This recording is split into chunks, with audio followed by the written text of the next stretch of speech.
Estimados y estimadas participantes, es un gusto saludarles. Bienvenidos a este curso intermedio en Derechos Humanos. Soy Adriana Torres Vergara, su facilitadora.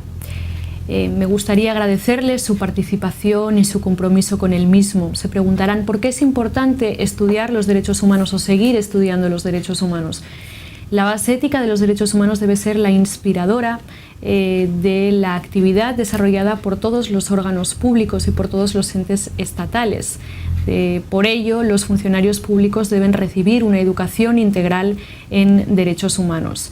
Recordemos que los Estados tienen la obligación de velar por el respeto y por el cumplimiento de los derechos humanos, de manera que cuando estos han sido violados deberá investigar, deberá perseguir a los responsables y eventualmente juzgarlos, castigarlos. Cuando el Estado no ha intervenido investigando, juzgando y castigando las violaciones de derechos humanos, este como sujeto aquiesciente se convierte en responsable por no haber dado el debido auxilio.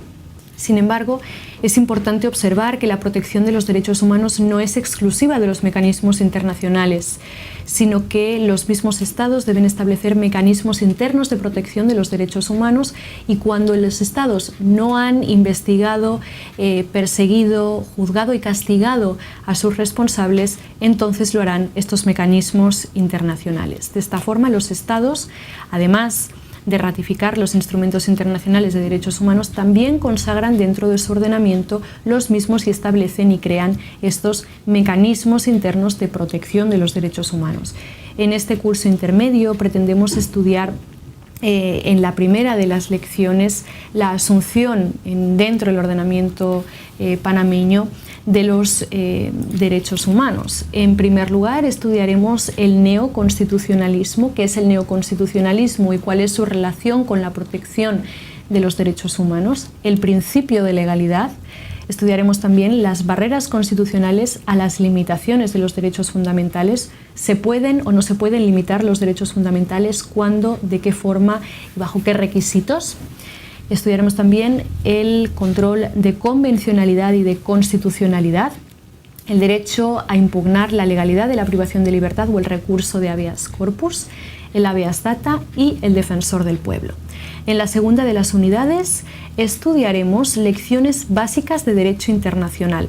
Debemos establecer cuáles son los tratados de derecho internacional que ha ratificado Panamá dentro del sistema regional y dentro del sistema universal, cómo se aplican y cómo Panamá ha asumido esas obligaciones dentro de su ordenamiento. Y también estudiaremos los principios de derecho internacional, que son los tratados internacionales, los pactos internacionales, qué otros instrumentos de derecho internacional encontramos, si todos los instrumentos de derecho internacional son o no son vinculantes y cuáles son sus implicaciones.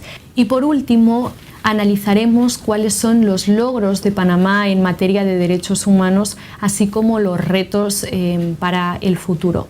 En la tercera unidad estudiaremos el derecho de acceso a la justicia, estudiaremos el principio de igualdad y no discriminación, las garantías procesales, estudiaremos en qué consiste implicaciones de la justicia penal juvenil y estudiaremos los derechos humanos y el trato a los privados de libertad y las ejecuciones extrajudiciales.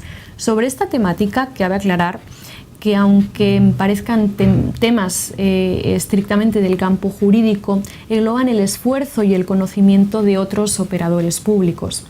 Encontrarán dentro de la plataforma abundante jurisprudencia interamericana, ya sea de la Comisión como de la Corte, así como también del sistema universal por parte del Comité de Derechos Humanos de las Naciones Unidas. Finalmente, en la última de las lecciones, y tal como ustedes me solicitaron la última vez que nos vimos, estudiaremos lecciones básicas de Derecho Penal Internacional. ¿Qué es la Corte Penal Internacional y qué lo diferencia de otros mecanismos internacionales de protección de derechos humanos? Un avance es que, así como la Corte o la Comisión juzgan a Estados, la Corte Penal Internacional es el único tribunal internacional que juzga a personas por la comisión en crímenes internacionales. Por último, estudiaremos qué es la justicia universal y qué es la justicia transnacional y veremos algunos casos sobre dicha temática. Espero que el contenido de este curso intermedio sea de su agrado, cumpla con sus expectativas. Nos vemos pronto y de nuevo muchísimas gracias por su participación.